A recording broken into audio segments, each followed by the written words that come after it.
Now this is one of those masterpieces that you see in the map era. This map is called Space Truckin, and this is one of the most recognizable maps I would say in the Bloons franchise, especially because this map comes from BTD5, so I think that a lot of you guys might have seen this map and might have played this one before, and now we get the chance to play it in BTD6. So that's what we're doing today, but we're going to incorporate one more thing. So first off, let me explain to you guys how this map works. You know what, actually I'm just gonna hit start. These balloons, they take a bunch of rounds, I guess around all of these planets, and then eventually they take the exit out. So I'm gonna hit restart because this is chimps mode, and let's think about how we're gonna beat this thing on chimps mode, because chimps mode was not a thing back in BT5. So even though this was a beginner map, I think that we might see actually a decent challenge trying to beat this, especially with the strategy that I want to do, and that is using the sub. So this is obviously Earth, and then you can actually use the water on Earth to place water towers. Would this be a good spot for the sub, or maybe somewhere at the top? I think I should do this. I think I should have it here at the top, and here we go. I should probably do a dart as well, because why not? Oh wait,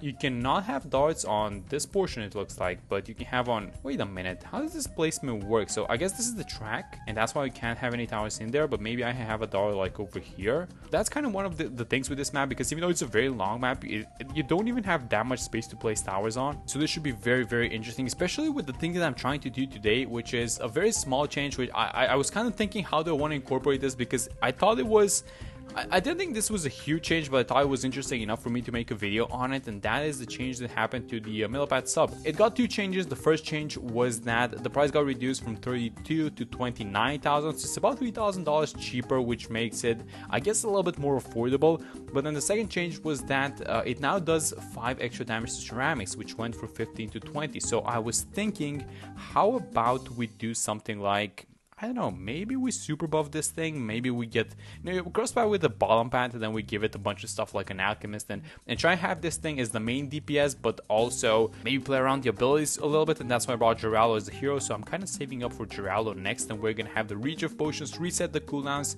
and then try and see how this whole thing is gonna work out. So maybe, I think these are the prime spots, which I'm kind of taking with the hero and with the dart monkey. And one of the thoughts that I had by looking at this map editor is just that I found myself kind of looking towards, can I just, oh no, I don't even have it available. I was thinking about the sharpening stone. So I was kind of, looking at these maps, and I'm thinking I actually am liking these normal maps more than I'm liking the 3D maps, because I feel like these 3D maps, they are, well, they're amazing artworks. Like, let's just be clear about that one. It's just that I constantly get this feeling that these 3D maps are more of an artwork than they are an actual fun map to play. So even though they look a lot better than these normal maps, I feel like you can find a lot of normal looking maps that are just as gorgeous as they are fun to play. And I'm saying this specifically because I already found a map that I really want to try out, but that's going to be saved up for another video. I might have forgotten about the fact that this thing can no longer be given a sharpening stone. Okay, so I mean the thesis behind Geraldo still stands, because we're going to be using the regev potion for the abilities, and I guess we can still do this with the jar of pickles. Can I even find a spot? I was thinking of saving this millipede for the village, but then where does the alchemist go? Like, I only want the alchemist to be affecting the sub, and that is, oh, can I not have a tower in here? Okay, you know what, let me buy the village first, and then we're gonna see where the alchemist is gonna go. So let me try and fit the village right here towards the left, I think. And then what do we want to do? I think we just do this. We give it the jungle drums, then maybe if I can fit the yeah, there we go. So this is not gonna read Geraldo, is it, if I place the alchemist right here? I think it is. We're gonna have to test it. So I guess the berserker brew is gonna always go into this guy, but the oh no, you guys see the AMD icon? Even though the tier 5 got a lot cheaper, I guess just the upgrade from this thing from the tier 3 to the tier 4 is going to be super expensive. So it's 14,000, and then how is this going to do versus the mob? So we have a couple of things to stop it. We can use the glue and stuff like that, but I think I just want to see how it does on its own. So let me do, you know what we're going to do? Let's just see how good this thing is, because I don't really have a gauge on the third tier and how good the tower is. I know it does extra damage to mobs as well as ceramics.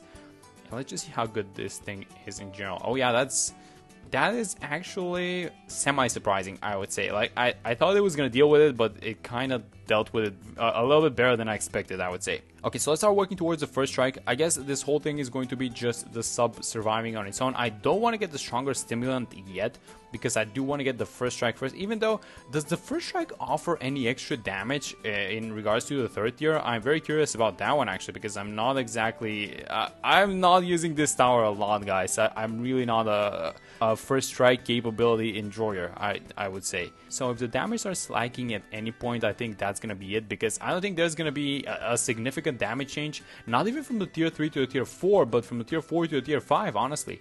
I mean, what does it do? Like, does it get extra? I know that it gets extra damage to ceramics because that's one of the changes, but like, what else does it happen? What else does it do? I think we're gonna have to use this thing. Well, actually, maybe we chill. You know what? I think I should chill, and I want to see how it does versus 49, because it's gonna be a bunch of ceramic balloons incoming, and this thing should do a little bit extra damage to them. And in comes 49, so I do have the money for the first strike. I think I'm gonna buy it right now, and then let's see how good this thing is going to be, because I feel like this is pretty much the same thing as the ballistic.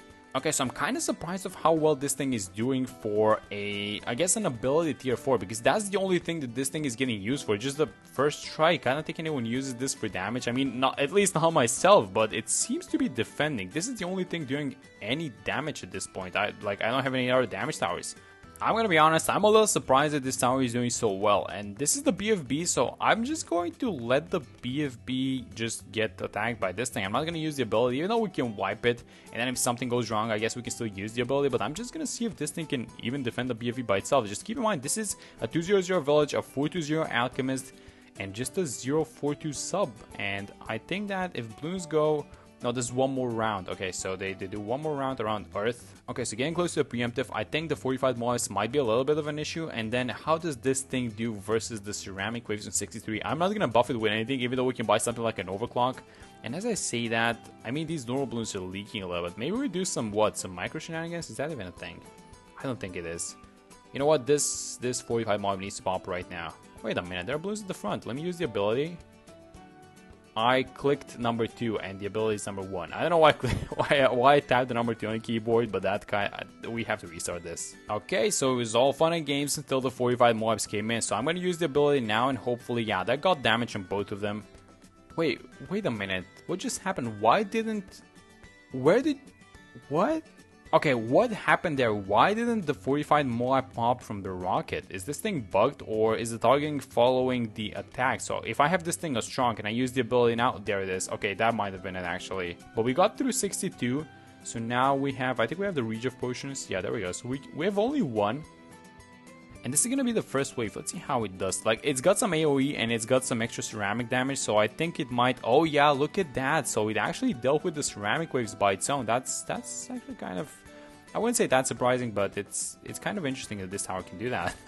It's just like a glorified ballistic at this point. There was just an alchemist next to it, and it seems to be doing well. Okay, so we need to get this thing on... I think we get this thing on strong, and then maybe in some loop like now. Yeah, there we go. That was a good ability. So we do have the money to buy the preemptive now, which means that, you know what, I'm gonna buy it because we're gonna have BFBs, and as I say that, the BFBs are no longer here. There we go, look at those rockets getting launched, and I'm even gonna use the ability, and yeah, boom, nice. So even the first strike ability now gets a little bit lower cooldown, which when we get the Energizer going, I'm gonna have the Energizer over here just because it's gonna be in range of the village. What are we doing with this one? Are we going for middle or bottom path? So bottom path means more attack speed, but middle path means more pierce, and you can pop lead balloons. Now we can fix the lead balloon thingy by going for the middle path on the village, and I feel like we're gonna need the attack speed on this thing, so I'm actually gonna go like this. 75 is ending, and I really wanted to show you guys this because I'm gonna use the ability on a wave of ceramics. How often do you do this? Not that often, but that's very satisfying to do. And we got a little bit of cooldown reduction on this thing, so I'm not exactly worried about how the ability goes. Although when we do get the Energizer, do you guys know how much cooldown reduction this thing is gonna get? It's gonna be 50%. So look at this. Water Radius heroes earn experience 50% faster, and Water Monkey's ability cooldowns are halved. So this rocket is gonna be going off, well, just the ability, the passive ability obviously isn't affected and it doesn't care about it, but the active ability is gonna go up so fast. And we do have Geraldo's Reach of Potions, which reset the cooldowns, and look at that. So the passive ability no longer one-shots these BFBs, which means that, you know what, I'm gonna use the ability now. Oh wait, that didn't get the second one. I thought it was gonna for sure at least do some damage to the second one, but nope, it doesn't look like it. But it doesn't matter because we're gonna have the ability up for this UMG anyways. So it's gonna do the first strike on the ZOMG and it's not gonna pop it, but I'm gonna do the ability, and that is about it. And there goes the ZOMG. Okay, so now this is the time of the game where these guys are gonna start spawning in some very strong ceramics, and this is where this bonus that we're trying to test is gonna start coming into play. So it's looking like it actually is doing kind of well, at least it seems. That before we get the Energizer, because this is the time where we can actually see what's happening.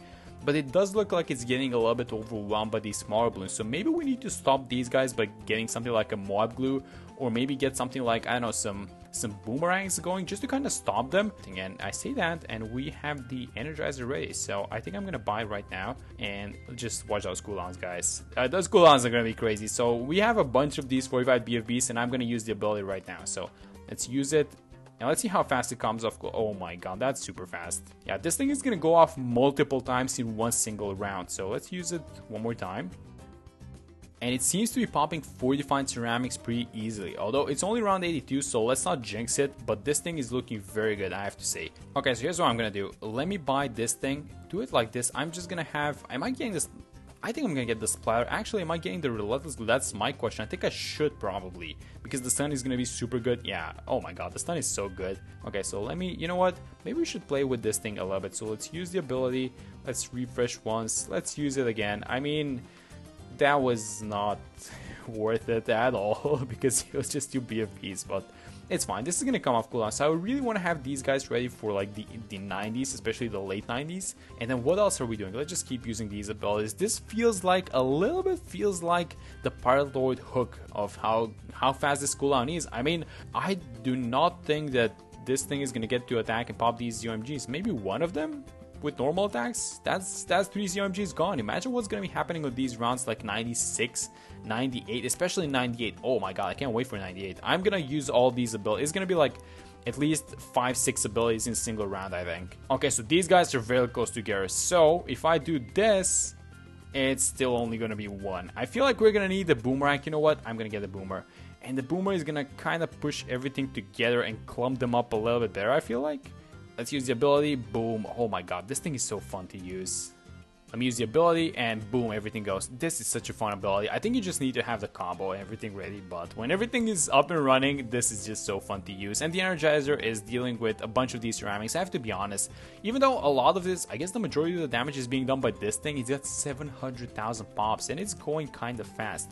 So let me buy the overclock and let's get ready for this thing. And how are we doing with the regen potions? So everything is ready. I don't think I want to be using them, but I do want to save money because we don't have the money to buy 2 of them right now. So let me do it like this. And you know what I'm going to do? I completely forgot about this, but the invisibility potion now gives extra range. So let's just check the range now. So can you guys see it? I guess we can see it here. When it's out buffed, it's about here. And then if I give it the regen potion, then it's going to go a little bit below. Did it go a little bit below? Yeah, I think it did. So this is, I think, important because it's going to catch this intersection over here. Let me just use an ability and I just clear out one of these UMGs. And look at that missile attack go. I mean, you know what? Why not? Why not? This is not what you typically do, but I think this is a nice showcase of this whole thing and just the small changes that happen. So this was a little bit easier to afford, but I don't think anyone is going for the main DPS of this tower. And that is probably why no one is going to buy this in the order which we bought it. But you guys want to know another reason why I love this tower? We are not gonna see a single DDT on this round and it's 95. So look at that. You guys watching this? I love this thing. And it's not even the DDTs, it's just these small 45 mobs that are coming out. So every time a mob class balloon comes out, it just gets a missile launched in its face. And that is what happens to 95. It just doesn't exist. But I do usually use the first strike ability, although I do kind of feel that the first strike is going to fall out a little bit just because of the changes happening to the spike storm, because you guys know how these things go. So people usually either buy the spike storm or the first strike to deal with the bad around 100. And now there was this huge change happening to the spike storm where it got its damage like doubled. Okay, so can this ability one-shot 45 ZOMGs? Let's see. It cannot one-shot them. Okay, that's good to know. Okay, so let's save everything. We have everything ready basically. Can I afford? I don't think so. I was looking to afford like the cold arms, but this is like 8k and the cold arms is 21. So I think we're avoiding that. Okay, but this is the big round. Okay, so here's what we're doing. I'm going to overclock this thing. I'm going to use the ability once, and I'm going to try and erase everything with the ability. So let me just click on Geraldo and go like this. Use the ability. Regen potion. Use the ability again. Regen potion. Use the ability again and overclock this thing. And now we just eliminated, I don't know how much. We eliminated like half the RB. Nah, that's not really true. But we did a lot of damage. That was really fun. So let's do one more. You know what? I think I said that we're gonna do like 5 to 6 abilities in this round specifically. We're at number 4 currently, and this upcoming is going to be number 5, so was I correct with my prediction? I absolutely was. So round 99 incoming, and I think that this is... The passive ability is going to one-shot 45 deities as well, right? No, it doesn't. Oh wait, do we have a problem actually with this one? Should I be buying this thing then? We can afford the call arms now, which I'm going to do. Let me use the ability just in case. Oh wow, that... I didn't know. I thought that this was gonna one-shot 45 deities as well. That's interesting. Okay, so here's what we're doing with this one. I'm gonna use the ability once, and I'm not touching it again. So when it comes back, I'm gonna overclock this thing, and I'm gonna use the call to arms and see how we do versus this thing. So let's do it like that, and let's watch these small missiles go to work. How much damage is one of them doing? It's like... I don't think you can tell because there's a small attack happening with the darts, with your bursts, but... it's not looking spectacular. So this is not the primary way to use this tower. Let's use the ability again, use the call to arms and just erase. I think I'm just gonna let it erase this one with its normal attacks, and that's gonna be it. That's gonna be a victory versus, let's just hit the review map for a second. And we beat Space Truckin. We beat Space Truckin. I do have a lot of plans on playing more map editor maps that you guys have created. So, you know, keep sending me those codes. And also, you know, don't forget to use my code, Ethan Reed, in the Bloons store. But that's going to be it for this one. Thank you guys for watching the video. And I will see you all in the next one.